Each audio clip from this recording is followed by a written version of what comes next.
En novembre 2012, dans les ateliers de la rue Marceau à Troyes, le silence s'installe soudainement au milieu des établis. Michel Visan, figure historique de l'acoustique hexagonale et ingénieur de la grande époque, vient de s'éteindre. À cet instant précis, sur les tables d'assemblage de l'Aube, des saladiers en aluminium attendent encore qu'une main experte vienne y déposer des suspensions en caoutchouc. Partout ailleurs dans l'Hexagone, le constat industriel est déjà devenu un champ de ruines. Audax a vu ses usines de Château du Loir changer de main avant de voir sa production délocalisée.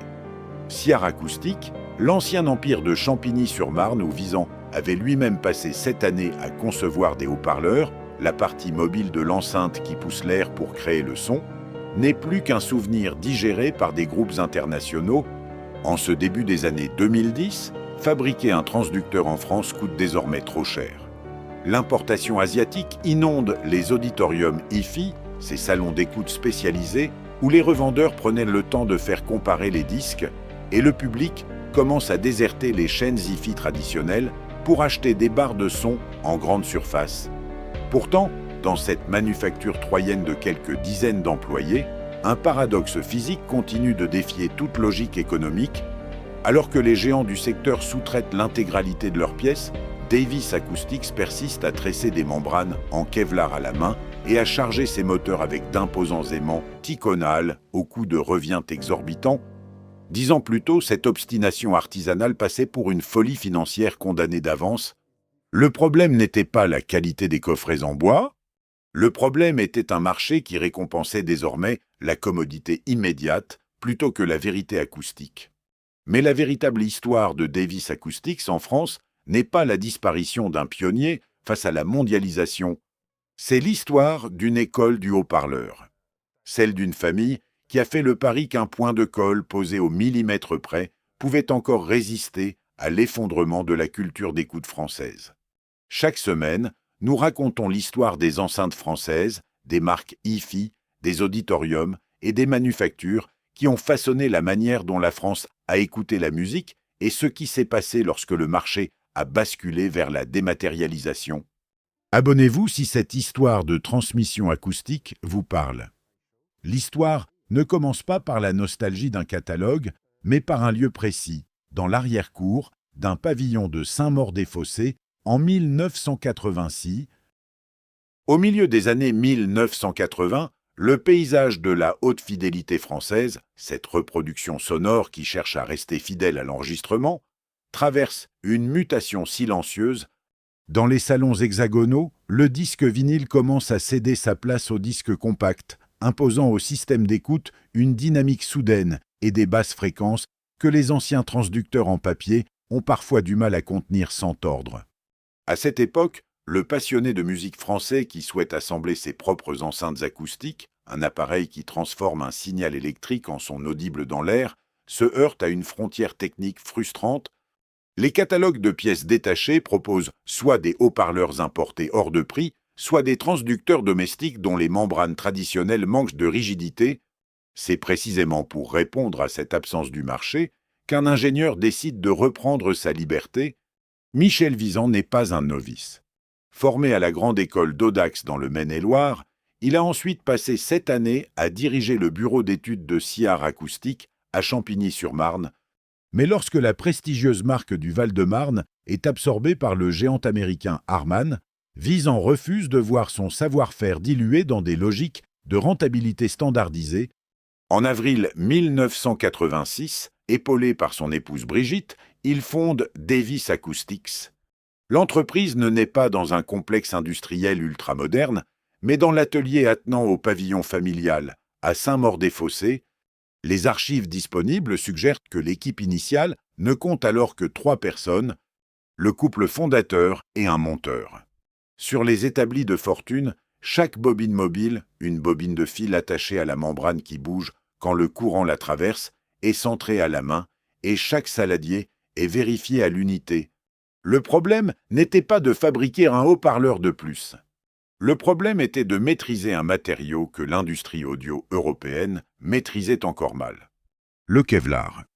Dès 1987, Visan comprend que la fibre d'aramide, utilisée dans l'aéronautique pour sa résistance balistique, offre le compromis acoustique que les ingénieurs du son recherchent depuis des décennies, une membrane à la fois plus légère que le plastique et des dizaines de fois plus rigide que le carton. Après des mois d'essais pour trouver le bon taux de résine et l'angle de tressage exact, Davis lance le 13KFL5A, rapidement suivi, en 1989 par le transducteur, qui va signer l'identité de la marque, le 20TK8, équipé d'un cône jaune tressé et d'un lourd aimant ticonal, un alliage de titane, cobalt, nickel et aluminium qui garantit un champ magnétique d'une stabilité absolue. Ce boomer de 20 cm devient instantanément la référence des constructeurs indépendants. Le succès ne se fait pas attendre grâce à un vecteur économique particulier, la culture du kit.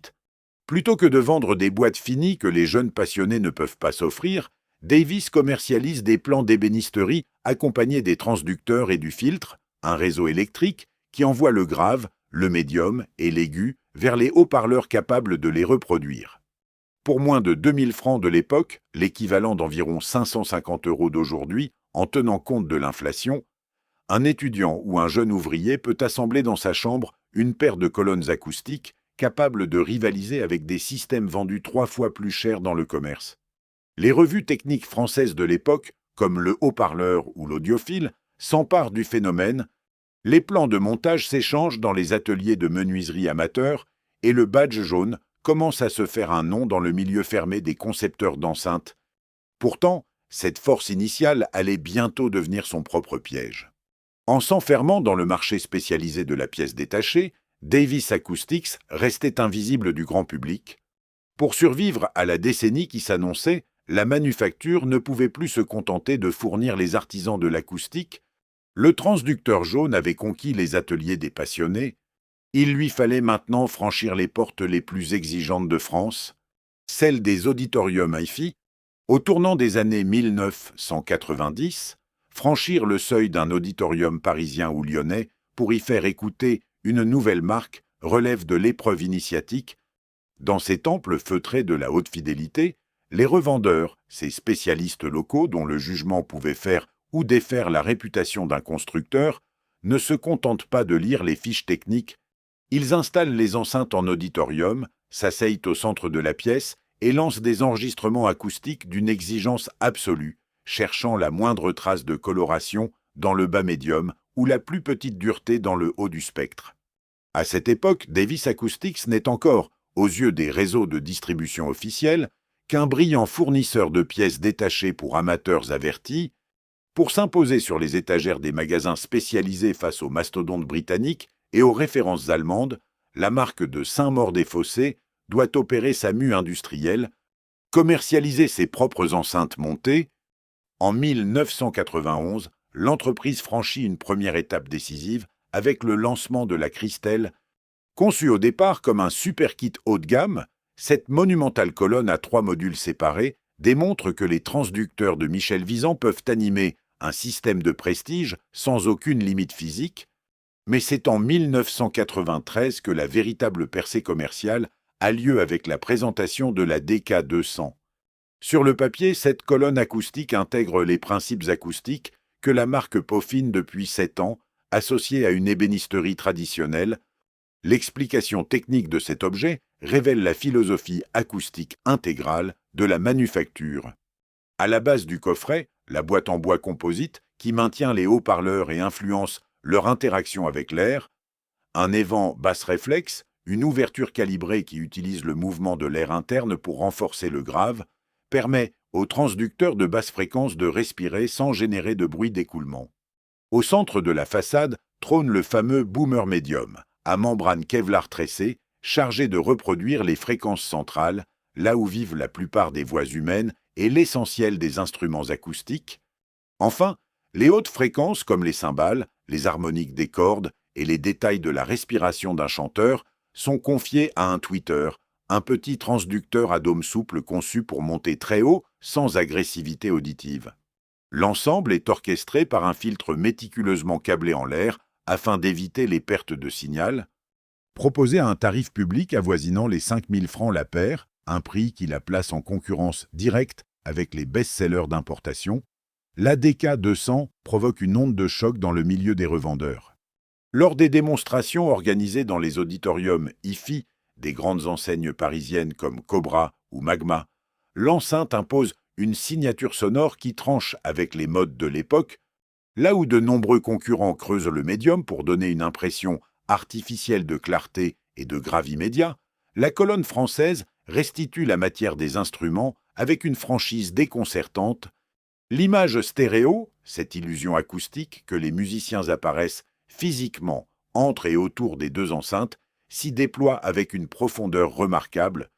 Dans l'obscurité d'une salle d'écoute d'auditorium, l'auditeur ferme les yeux et n'entend plus deux boîtes en bois. Il perçoit le placement imaginaire de la contrebasse à gauche, le piano en retrait et la voix de la chanteuse exactement au centre de la scène sonore. Les revues spécialisées comme Diapason et Haute Fidélité saluent cette vérité acoustique. Le rempart technologique ou MOAT de Davis est désormais solidement bâti. En maîtrisant la fabrication interne de ses propres membranes et de ses moteurs magnétiques, la manufacture troyenne est capable de modifier la courbe de réponse d'un haut-parleur en quelques jours sur son propre banc de test, là où ses concurrents dépendent des délais de sous-traitance asiatiques. Face à l'afflux des commandes qui affluent des quatre coins de la France, le petit atelier du Val-de-Marne atteint ses limites physiques. En 1994, pour pérenniser son outil industriel et répondre aux exigences de la grande distribution spécialisée, la famille Visan prend une décision lourde de conséquences: quitter la banlieue parisienne pour installer définitivement ses lignes de production dans des locaux beaucoup plus vastes au cœur de Troyes, dans le département de l'Aube. Le badge fixé sur la grille en tissu n'était plus une simple décoration pour passionnés de bricolage, c'était désormais une promesse sonore que tout auditorium respectait. À la fin des années 1990, la manufacture de Troyes ne ressemble plus au modeste atelier artisanal de ses débuts franciliens. Dans les nouveaux locaux industriels de la rue Marceau, l'activité tourne désormais à plein régime pour alimenter un réseau de distribution qui s'est structuré à l'échelle de tout l'Hexagone. À cette époque de prospérité économique, les colonnes acoustiques Davis Acoustics trônent en bonne place dans les auditoriums IFI des plus prestigieuses enseignes nationales. De Paris à Lyon, en passant par Lille, Marseille, Bordeaux, Toulouse et Nantes, les revendeurs IFI, ces spécialistes indépendants qui sélectionnaient méticuleusement chaque marque de leur catalogue, ne présentent plus la griffe troyenne comme une alternative d'outsider, mais comme une valeur sûre de la haute fidélité française. Les estimations du secteur suggèrent que la capacité de production annuelle de l'usine auboise dépasse alors plusieurs milliers de paires d'enceintes, soutenues par une trentaine d'ébénistes, de monteurs et d'ingénieurs acousticiens. Sur les chaînes d'assemblage troyennes, l'effervescence est quotidienne. Les lourdes bobines de Kevlar jaune sont découpées, embouties puis imprégnées de résine selon les tolérances strictes définies par Michel Visan. Le contrôle de la qualité s'effectue sur chaque haut-parleur, la partie mobile de l'enceinte qui pousse l'air pour créer le son, garantissant une constance de fabrication que les concurrents européens, de plus en plus dépendants des importations, peinent désormais à maintenir à un tel niveau de prix. Ce rayonnement industriel trouve son sommet symbolique lors d'une consécration technique majeure. À l'aube des années 2000, le bureau d'études troyen se voit confier la conception acoustique de plusieurs projets hors normes, dont le développement de transducteurs sur mesure pour l'acoustique embarquée de véhicules de prestige hexagonaux, à l'image du constructeur de voitures de sport Venturi. Le jury international du prix européen EISA décerne à la marque la distinction suprême du meilleur transducteur de l'année. Dans les pages des revues spécialisées comme Diapason, Haute Fidélité ou le magazine Prestige Audio-Vidéo, les bancs d'essai s'enchaînent et confirment la supériorité du concept électrodynamique maison. Les grandes surfaces spécialisées comme la Fnac ouvrent leurs rayons audio haut de gamme aux colonnes de la marque, tandis que les pionniers du commerce en ligne naissant, à l'instar de Son Vidéo, propulsant les références troyennes en tête des ventes hexagonales. Pourtant, cette expansion remarquable cachait une exigence structurelle lourde. En multipliant les références et en développant des lignes d'enceintes montées de plus en plus complexes, Davis Acoustics créait une machine industrielle extrêmement exigeante qu'il fallait désormais nourrir de commandes continues. La démonstration en auditorium avait définitivement convaincu les passionnés de la fin du XXe siècle, mais la marque s'apprêtait maintenant à entrer dans le sanctuaire absolu de l'écoute française, le salon des maisons familiales. Au cœur de cette période charnière, la véritable victoire de la manufacture troyenne ne se mesure pas seulement au bons de commande des distributeurs hexagonaux, elle se vit à l'intérieur des maisons familiales, dans ces salons français où l'écoute de la musique constitue encore un rituel domestique respecté. À cette époque, acquérir une paire de colonnes acoustiques Davis Acoustics, à l'instar des imposantes références de la ligne Carla ou des modèles équipés du prestigieux transducteur large bande 20D-E8, représente l'aboutissement d'une quête personnelle pour le mélomane hexagonal. C'est précisément là, dans la disposition géométrique d'un appartement parisien ou d'une demeure provinciale, que le système audio déploie toute sa magie physique. L'auditeur installe ses deux coffrets en bois, la structure qui tient les haut-parleurs et façonne leur interaction avec l'air. À égale distance du canapé familial, glisse un disque compact dans le tiroir de son lecteur et bascule l'interrupteur de l'amplificateur. Lorsque les premières notes d'un enregistrement acoustique s'élèvent, l'enceinte s'efface littéralement pour laisser place à la musique pure. Le médium tressé reproduit la texture des instruments avec un naturel bouleversant, tandis que la scène sonore, la largeur, la profondeur et le placement imaginaire des musiciens créés par un système stéréo emplit l'espace de la pièce sans effort. Pour des milliers de familles françaises qui héritèrent parfois de ces magnifiques colonnes en plaquage, une fine couche de bois décoratif appliquée sur l'extérieur d'un coffret, ce son matérialisait une certitude absolue, celle d'avoir investi dans une machine électrodynamique définitive, bâtie pour chanter fidèlement pendant des décennies. Ce sentiment de pérennité s'appuyait sur une réalité industrielle palpable. À Troyes, les ingénieurs acousticiens et les ouvriers spécialisés ne concevaient pas des objets jetables. Chaque suspension en mousse, l'anneau flexible autour du cône d'un boomer qui lui permet d'avancer et de reculer, était choisie pour résister à l'épreuve du temps et chaque transducteur défectueux pouvait être réparé directement sur les établis de la rue Marceau. Les revues techniques hexagonales célébraient cette souveraineté de conception qui semblait protéger la marque des aléas de la conjoncture mondiale. Le nom de Michel Visan résonnait alors comme celui de l'un des derniers garants de la haute fidélité française traditionnelle face à l'uniformisation des acoustiques d'importation. Pourtant, au milieu de cet âge d'or domestique, une force de marché inédite s'apprêtait à bouleverser l'architecture même de l'écoute hexagonale. Le problème n'était pas la fiabilité technique des haut-parleurs troyens. Le problème était l'arrivée imminente d'écrans plats ultra minces qui allaient redéfinir la place du son dans le salon des consommateurs. L'enceinte jouait encore avec une précision redoutable. Mais autour d'elle, le salon français commençait déjà à déplacer ses meubles. Pourtant, la transformation d'un empire acoustique ne débute presque jamais par la fermeture spectaculaire d'une ligne de montage. Elle s'annonce par d'imperceptibles fissures glissées dans les habitudes quotidiennes de la consommation. Au milieu des années 2000, le premier signal d'alarme ne résonne pas dans les bureaux de la rue Marceau à Troyes, mais dans les rues commerçantes des grandes agglomérations françaises. Le tissu historique des revendeurs de composants électroniques et des spécialistes du kit acoustique commence à se déliter.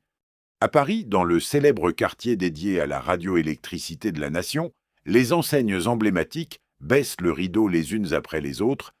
La presse magazine technique, à l'image du mensuel Le Haut-Parleur qui cesse définitivement sa parution en 2002, perd ses lecteurs au profit des premiers forums de discussion sur Internet. Pour Davis Acoustics, dont la genèse et la réputation s'étaient forgées sur la fourniture de transducteurs aux artisans amateurs, cette disparition progressive d'un canal de vente historique constitue une amputation silencieuse. Très rapidement, cette mutation commerciale frappe le cœur même du système de vente de la haute fidélité montée, les auditoriums hi-fi. Pendant des décennies, le revendeur hi-fi hexagonal agissait comme un filtre indispensable. Il prenait le temps d'éduquer l'oreille du client, de lui expliquer pourquoi le médium tressé en Kevlar de la DK200 reproduisait plus fidèlement le timbre d'un violoncelle qu'une colonne d'importation.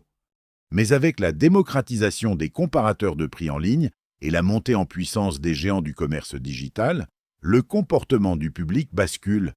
Le consommateur pousse encore la porte de l'auditorium de province pour écouter les colonnes troyennes, apprécier l'image stéréo, cette projection spatiale qui donne l'illusion que les musiciens se tiennent physiquement dans la pièce, puis rentre chez lui pour commander une référence d'importation vendue 15% moins cher sur un site internet hébergé à l'étranger. Cette nouvelle réalité commerciale que l'on désigne comme la force 2 fragilise les marges des revendeurs traditionnels. Pour survivre, beaucoup d'auditoriums réduisent le nombre de marques en démonstration, délaissant parfois les constructeurs indépendants pour se concentrer sur des labels internationaux à forte rotation commerciale. Simultanément, la manufacture de l'aube voit se dresser devant elle le mur implacable des réalités industrielles hexagonales, la force 1.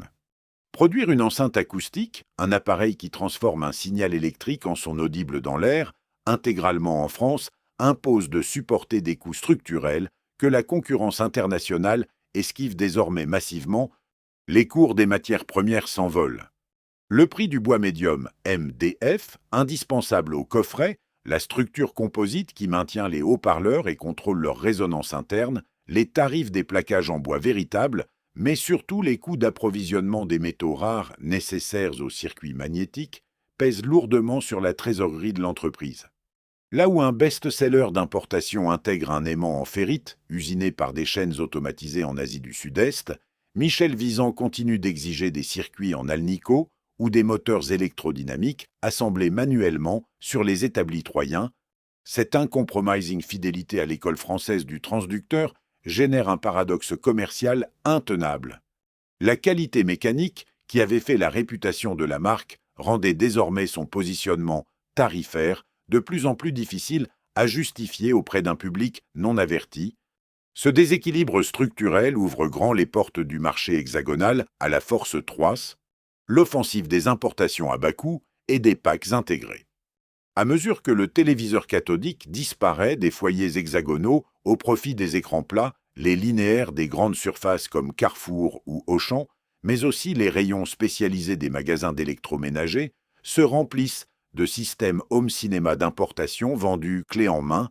Ces ensembles 5, un livret dans des cartons uniques, ne cherchent absolument pas à respecter la linéarité de la courbe de réponse en fréquence, la manière dont une enceinte reproduit le grave, le médium et l'aigu de façon équilibrée.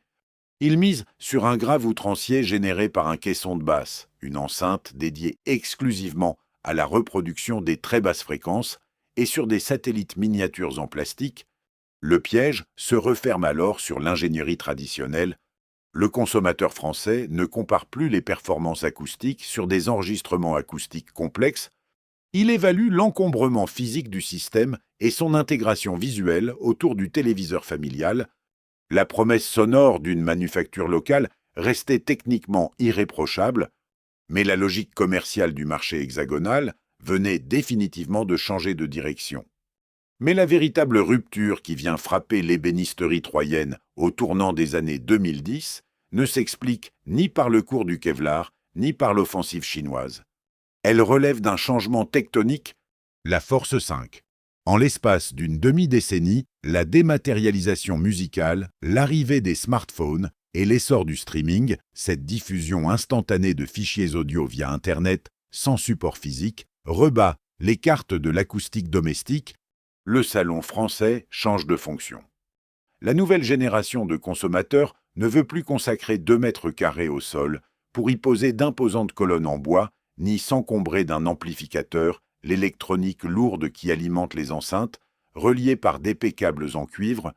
L'auditeur n'avait pas cessé d'écouter la musique, il l'écoutait désormais partout ailleurs, sur des casques nomades ou via une enceinte connectée. Un transducteur amplifié tout en un piloté par réseau Wi-Fi ou Bluetooth. Dans cette nouvelle grammaire de la consommation, la chaîne Hi-Fi traditionnelle devient un objet statutaire en voie de marginalisation. Le public privilégie désormais la barre de son, ce boîtier long et étroit, glissé sous le téléviseur pour remplacer plusieurs enceintes de home cinéma. Ce dispositif privilégie l'intelligibilité des dialogues télévisés et la compacité visuelle au détriment de l'image spatiale et de la profondeur de la scène sonore. Pour une manufacture comme Davis Acoustics, dont toute l'ingénierie repose sur le calcul des volumes de charge acoustique et le rendement électrodynamique pur, cette demande d'extrême miniaturisation pose un dilemme technologique majeur. Réduire le volume d'un coffret, la boîte qui contrôle le déplacement de l'air, revient invariablement à sacrifier l'assise dans le bas du spectre, à moins d'y injecter des correcteurs numériques artificiels que la philosophie de Michel Visan a toujours refusé. C'est dans ce climat de basculement culturel que survient le choc d'octobre 2012. Le décès brutal du fondateur laisse la manufacture de Troyes à la croisée des chemins. Autour de l'usine Auboise, les propositions d'acquisition affluent de la part de groupes financiers et d'empires asiatiques de l'électronique grand public. C'est le piège classique de la Force 4. De nombreuses marques historiques de la haute fidélité hexagonale ont fini par céder à cette tentation, vendre leur nom à des conglomérats qui s'empressent de délocaliser la production, d'apposer le prestigieux logo sur des enceintes Bluetooth en plastique importé et de vider le bureau d'études historiques de sa substance. Le badge restait visible sur la grille, mais la philosophie d'écoute derrière lui n'existait plus. À Troyes, la veuve du fondateur, Brigitte Visan, et son fils Olivier prennent alors une décision irréversible. Refuser les offres de rachat, maintenir l'outil industriel dans le département de l'Aube et assumer l'indépendance financière de la société, mais sauver la manufacture imposait de revoir immédiatement le gabarit des colonnes traditionnelles pour les faire rentrer dans des salons contemporains devenus hostiles aux grands volumes acoustiques. La cadence de l'histoire s'accélère alors brusquement autour des artisans troyens. Le marché historique s'effondre. Le public veut de l'invisible. Le bois devient un luxe. L'auditorium spécialisé a fermé. Le catalogue historique a disparu. Le public a choisi le sans-fil. La chaîne hi-fi s'est tue. La barre de son a pris sa place. Pourtant, contrairement à tant d'empires historiques de la haute fidélité hexagonale qui ont fini par disparaître ou par être réduits à de simples étiquettes mercenaires, Davis Acoustics n'est pas mort. La manufacture troyenne a survécu en refusant précisément la tentation de l'immobilité nostalgique. Au lendemain de la disparition du fondateur, son fils Olivier Visan reprend le bureau d'études et opère une réconciliation technologique majeure. Plutôt que de renier l'école du haut-parleur électrodynamique, la partie mobile de l'enceinte qui pousse l'air pour créer le son, il adapte ses transducteurs aux contraintes géométriques du XXIe siècle. Les imposantes colonnes larges cèdent leur place à des lignes au profil effilé, à l'instar des séries Courbet ou Krypton, conçues pour s'intégrer harmonieusement dans les salons contemporains sans sacrifier la rigueur de la courbe de réponse en fréquence. Music. Simultanément, dans l'ombre des circuits commerciaux traditionnels, une seconde vie s'est organisée autour du patrimoine de la marque. Sur les plateformes de seconde main hexagonales comme Le Bon Coin ou eBay, mais aussi au sein des forums spécialisés dédiés à l'audio vintage, les passionnés s'échangeant à prix d'or les anciens kits des années 1990 et les transducteurs d'époque. Ce phénomène de préservation dépasse le simple attachement affectif. Si un concepteur indépendant cherche encore aujourd'hui à dénicher un ancien Boomer 20 TK, 8 à aimanticonal ou à faire remembraner le remplacement d'une suspension détériorée sur un haut-parleur de grave, un ancien modèle troyen, c'est parce que ces moteurs électrodynamiques continuent de déplacer l'air avec une franchise impulsionnelle que la production de masse actuelle peine souvent à égaler. Aujourd'hui encore, au numéro 70 de la rue Marceau à Troyes, le bâtiment industriel à la façade discrète abrite toujours l'un des tout derniers laboratoires acoustiques intégrés de l'Hexagone. Sur les établis baignés de lumière naturelle, une trentaine d'artisans continuent d'assembler, de coller et de tester des membranes tressées jaunes à l'unité. L'ironie technologique de cette persistance tient en une note de bas de page fascinante. Alors que le grand public hexagonal achète massivement des systèmes audio importés, de prestigieux constructeurs d'enceintes étrangers continuent de s'approvisionner en secret auprès de la manufacture de l'Aube pour équiper leurs propres modèles de référence. Au bout du compte, l'histoire troyenne prouve que dans un marché dominé par l'obsolescence et la dématérialisation, la vérité acoustique finit toujours par retrouver sa valeur fondamentale. La musique n'est pas une simple donnée numérique, c'est une vibration physique qui a besoin de matière pour exister. Et quelque part, dans la lumière calme d'un salon français, Une paire de colonnes au badge discret reste posée sur le parquet. Sa membrane jaune vibrant encore au rythme d'un disque, attendant une dernière écoute. À très bientôt pour la prochaine histoire.